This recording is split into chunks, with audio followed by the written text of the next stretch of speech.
나봇은 여호와의 율법에 신실하기 위해서 아합 왕에게 포도원 팔기를 거부했습니다. 그 나봇이 결국 이세벨의 음모에 의해서 죽임을 당합니다. 나봇이 사는 성읍의 장로와 귀족들은 왕비 이세벨이 보낸 편지대로 합니다. 성읍에 금식을 선포하고 나봇을 재판정에 세웁니다. 그리고 불량자 두 사람을 증인으로 세워서 나봇이 하나님과 왕을 저주했다는 거짓 증언을 하게 합니다. 이에 성읍 백성은 나봇을 성읍 밖으로 끌고 나가 돌로 쳐 죽입니다. 이렇게 나봇은 거짓된 증거, 조작된 재판에 의해서 억울한 죽음을 당합니다. 율법의 말씀대로 살고자 했지만 오히려 억울한 누명을 쓰고 죽은 겁니다. 이 나봇은 죽음으로 자기의 신실함을 지킨 사람이라고 말할 수 있겠습니다. 어떤 면에서 본다면 순교자와 같은 모습입니다.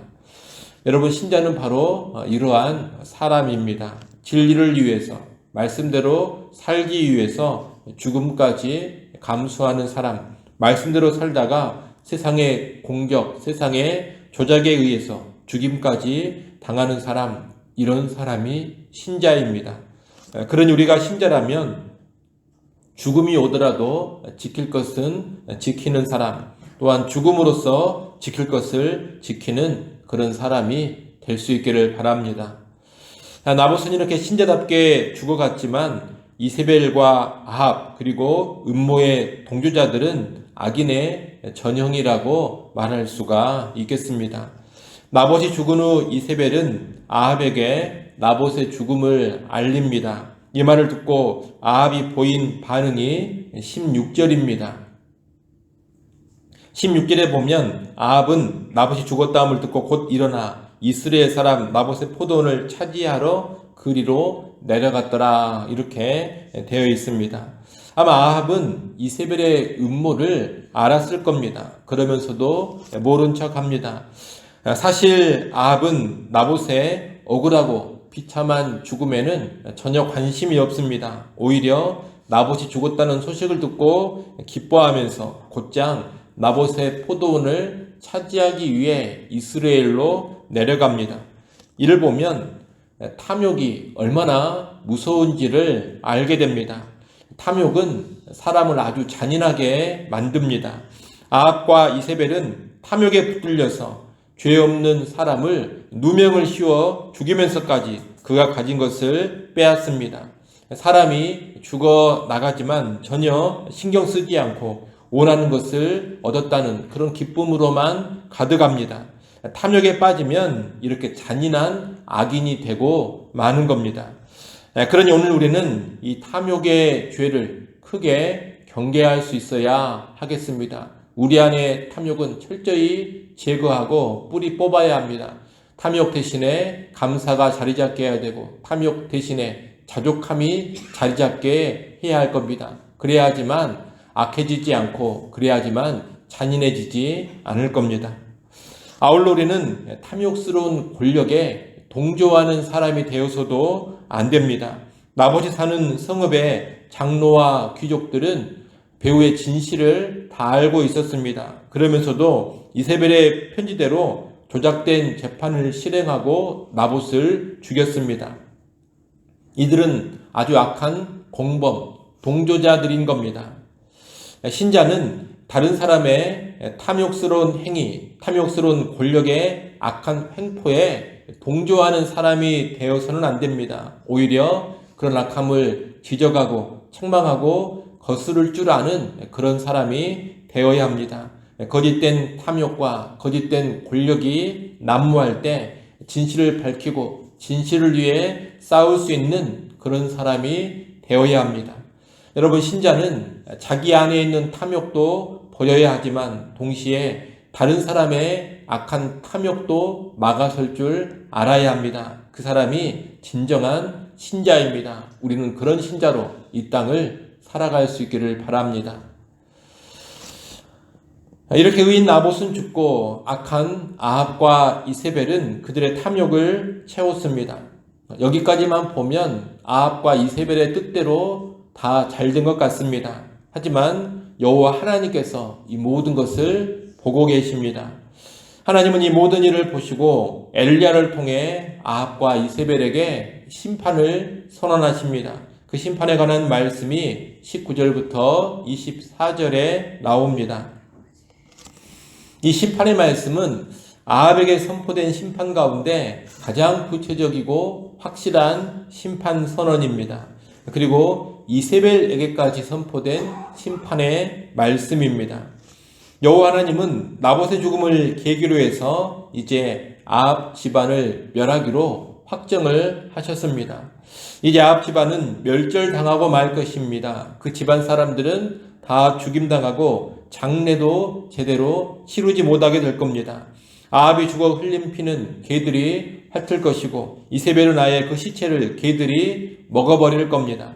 아합에게 속한 자는 성읍에서 죽으면 개들이 먹고 들에서 죽으면 공중의 새가 먹어버릴 겁니다. 아주 비참한 심판이 아합 집안에 임하는 겁니다. 여러분, 이세벨의 악한 음모가 성공했고 아합의 탐욕도 채워졌습니다. 아합과 이세벨 입장에서 보자면 모든 것이 순조롭게 잘 된 겁니다.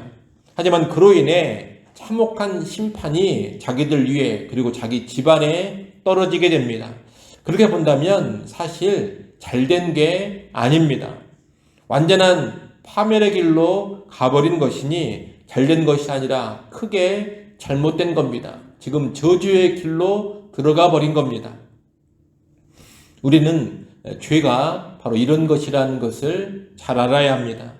여러분, 죄는 순간 성공을 주는 것 같고 우리 욕망을 채워주는 것 같습니다. 하지만 죄는 죄입니다. 죄의 삭은 반드시 사망입니다. 죄는 반드시 하나님의 심판을 초래하고 파멸을 가져옵니다. 그러니 우리는 결코 죄악된 방법으로 성공을 추구하거나 죄를 통해서 나의 욕망을 채우려고 해서는 안 되겠습니다. 아무리 좋은 것을 준다고 유혹하더라도, 아무리 내 욕망을 가득 채워준다고 속삭이더라도 우리는 죄악이라면 단호하게 거부하고 피하고 떠날 수 있어야 합니다. 그렇게 사는 것이 정말 지혜로운 것이고 그렇게 사는 것이 진정으로 성공하는 겁니다. 이를 꼭 기억하시고 죄라는 것은 거들떠보지도 마시고 언제나 피하고 멀리하고 제거하는 우리가 될 수 있기를 바랍니다.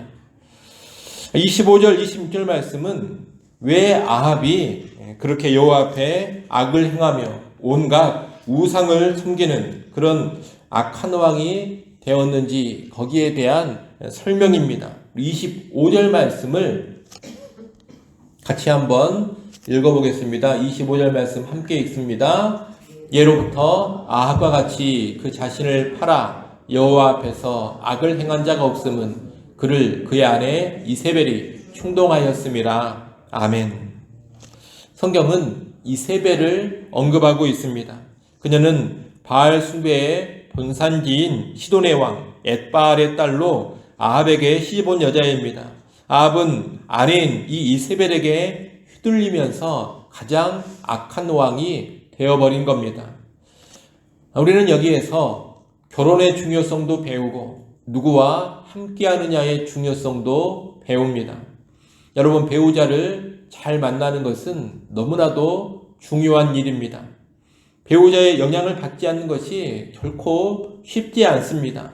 그러니 신앙이 있고 신앙 인격이 좋은 그런 배우자를 만나야 합니다. 그것이 복입니다. 여러분, 자녀들의 결혼과 연관해서도 배우자를 만나는 것이 얼마나 중요한 일을 잘 알고 신앙 안에 있는 사람 또한 신앙 인격이 좋은 사람을 가능하면 배우자로 추천하고 배우자로 만날 수 있도록 부모로서 힘을 써야 합니다.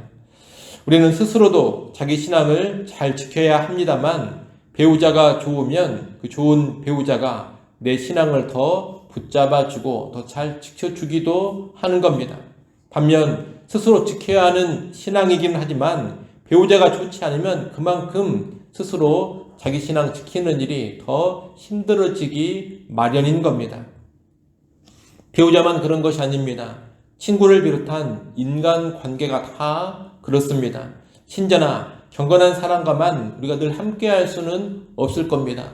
세상을 살아가면서 어떻게 예수 믿는 사람들, 그리고 그 가운데서도 신앙이 좋은 사람과만 계속 어울릴 수 있겠습니까? 다양한 부류의 사람들, 다양한 수준의 사람들과 어울릴 수밖에 없는 게 세상의 삶입니다.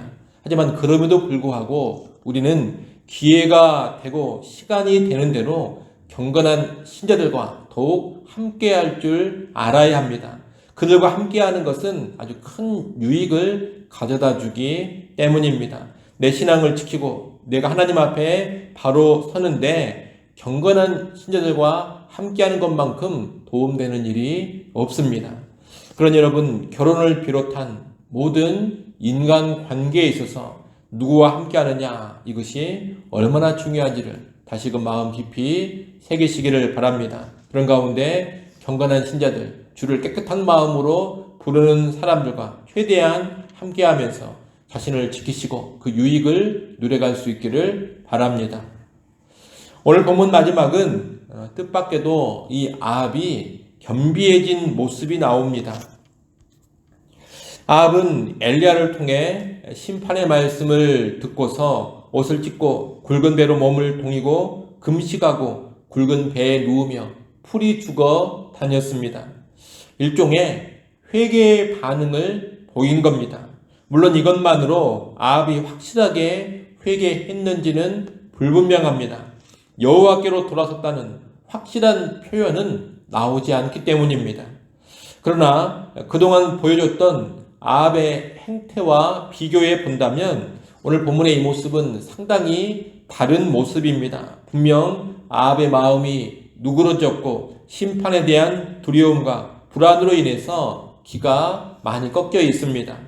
이 하나님은 29절에서 이런 아합의 겸비함으로 인해 아합의 시대에는 재앙을 내리지 않고 그 아들의 시대에 재앙을 내리겠다고 말씀하십니다. 아합 집안에 떨어지는 심판의 시간을 좀 더 늦추어 주신 겁니다. 아합에게 주신 일종의 자비라고 말할 수가 있겠습니다. 그러나 나봇의 죽음을 결정적 계기로 해서 아합 집안은 확실한 심판으로 결정이 됐습니다. 의인 나봇의 죽음을 통해 북이스라엘 역사상 가장 악한 집안이 멸망길에 분명히 들어서게 됐다는 겁니다. 심판이 잠깐 유예된 것이지 아합 집안의 심판이 사라진 것이 아닙니다. 여러분, 의인의 죽음이 억울해 보이고 때로 의인의 죽음이 너무나 허망해 보일 수 있습니다. 그러나 하나님은 의인의 죽음을 간과하지 않으십니다. 의인의 죽음을 귀하게 보시며 그 의인의 죽음을 값지게 사용하십니다. 그래서 의인의 죽음이 있는 곳에서 악인이 무너지게 되고 순교의 피가 있는 곳에서 주의 교회가 크게 흥황하게 되는 겁니다. 왜 그런 일들이 일어납니까? 하나님께서 의인의 죽음을 값지게 보시기 때문입니다. 우리는 이것을 알고 오롯이 의인의 길로 행하되 죽음과 순교가 찾아온다 하더라도 그 길을 꿋꿋이 갈 수 있어야 하겠습니다. 하나님께서 그 삶과 죽음을 귀하게 사용해 주시기 때문입니다. 이를 마음 깊이 새기시고 죽음이 찾아온다 하더라도 의의 길 버리지 마시고 믿음의 길 포기하지 마시고 오직 그 길로만 나아가는 우리 모두가 될 수 있기를 간절히 소원합니다. 기도하겠습니다. 하나님 아버지, 이 땅을 살아갈 때 탐욕을 버리게 하시고 또한 탐욕에 동조하는 사람도 되지 않게 하여 주옵소서. 오직 감사와 자조감으로 이 땅을 살아가게 하시고 모든 악한 탐욕스러운 자들 또 탐욕스러운 악한 권력에 저항하고 거스를 줄 아는 믿음의 사람답게 살게 하여 주옵소서. 누구와 함께 하느냐가 얼마나 중요한지를 깊이 깨닫게 하셔서 우리의 모든 인간 관계에 있어서 경건한 신자들과 함께 주를 깨끗한 마음으로 부르는 자들과 함께 하는데 우선순위를 두게 하여 주옵소서. 아버지 하나님, 또 요 하나님께서 의인의 죽음을 귀히 보심을 잘 깨닫게 하여 주옵소서. 하나님께서 의인의 죽음을 귀하게 보시며 그 의인의 죽음을 값지게 사용해 가심을 알게 하시고 그러한 지식과 확신 가운데 나 또한 의인의 길로만 이 땅을 살아가게 하여 주옵소서. 혹시 내가 의롭게 살다 죽는다 하더라도 나의 죽음을 통하여 하나님께서 귀한 역사 일으키심을 확신하며 소망 중에 기꺼이 죽음의 길로 순교의 길로 갈 수 있는 우리 모두가 되게 하여 주옵소서. 예수님의 이름으로 기도드리옵나이다. 아멘.